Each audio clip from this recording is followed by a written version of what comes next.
नमस्कार दोस्तों, आज आपके सामने एक और कहानी लेकर आया हूँ। कहानी का नाम है पैसों की बात। एक सेठ था। वह बहुत ईमानदार तथा धार्मिक विचारों वाला था।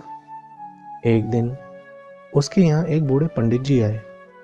उनको देखकर सेठ की उन पर श्रद्धा हो गई। सेठ ने आदरपूर्वक उनको बिठाया और प्रार्थना की कि मेरे लाभ के लिए कोई बढ़िया बात बताएं। पंडित जी बोले कि बात तो बहुत बढ़िया बताऊंगा, पर उसके पैसे लगेंगे। एक बात के 100 रुपये लगेंगे। सेठ ने कहा कि आप बात तो बताओ, रुपए मैं दे दूंगा। पंडित जी बोले, छोटा आदमी यदि बड़ा हो जाए तो उसको बड़ा ही मानना चाहिए, छोटा नहीं मानना चाहिए।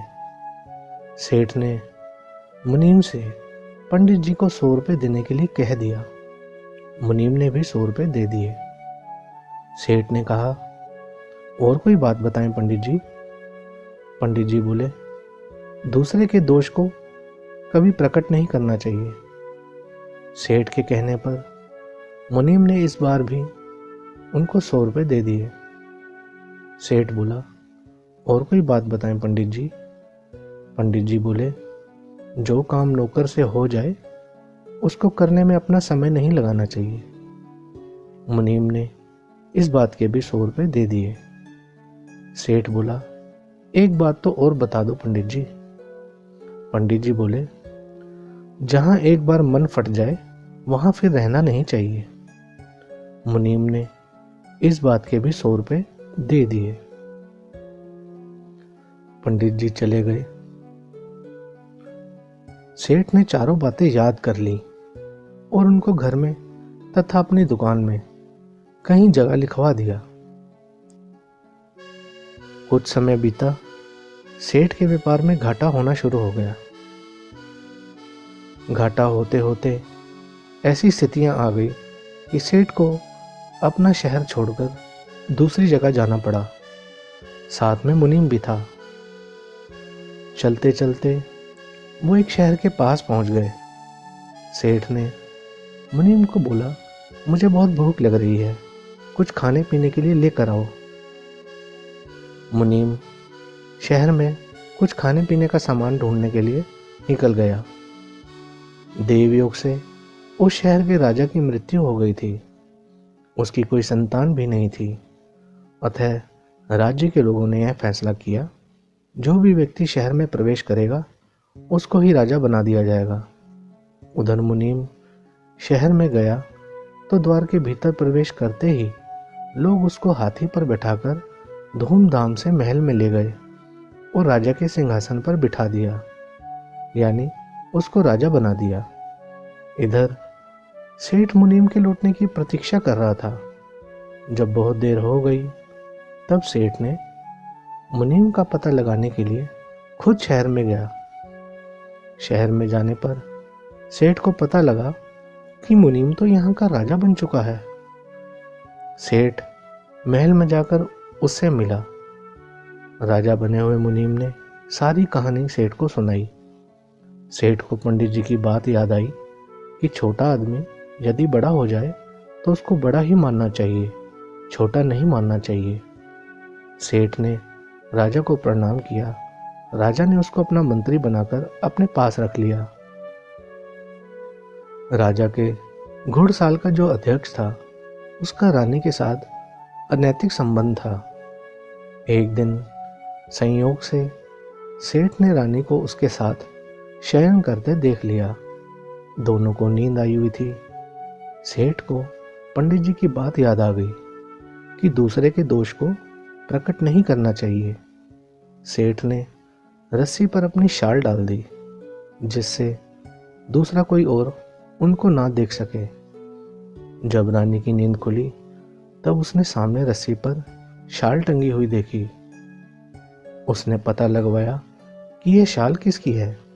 पता लगा कि यह शाल तो मंत्री की है, यानी कि सेठ की है। उसके मन में विचार आया कि यह मंत्री राजा के सामने मेरी पोल खोल देगा, क्योंकि दोनों में बड़ी मित्रता है। तो मेरे को पहले ही ऐसा काम करना चाहिए जिससे ये खुद ही फंस जाए। रानी सेठ की शॉल लेकर राजा के पास भागी भागी जाती है और बोलती है कि आज रात में आपका मंत्री बुरी नीयत से मेरे पास आया था, परंतु मैंने उसकी मंशा सफल नहीं होने दी।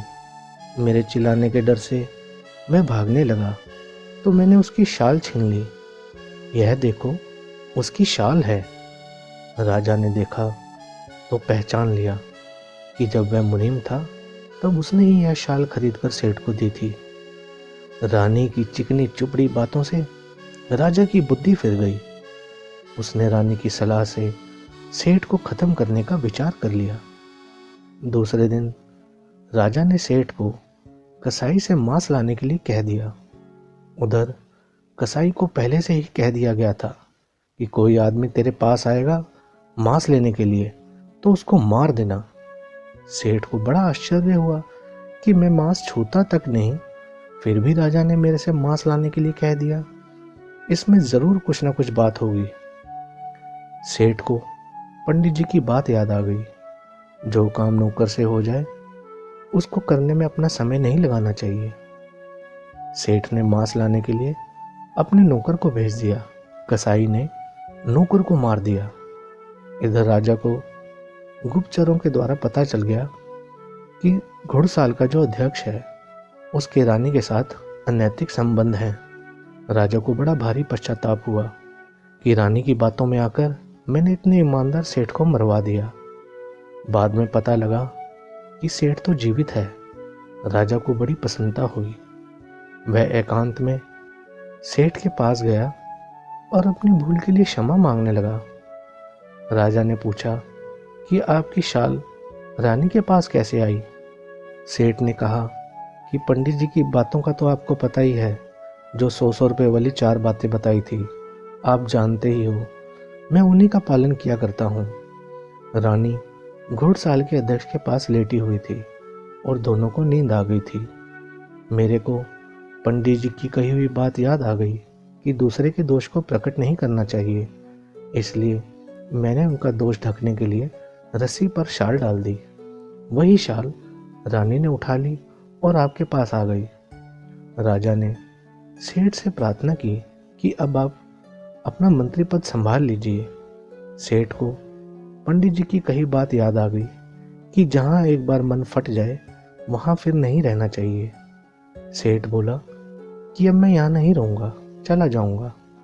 राजा ने रुकने के लिए बहुत प्रयास किए, लेकिन सेठ नहीं माना और वहाँ से चला गया। धन्यवाद दोस्तों।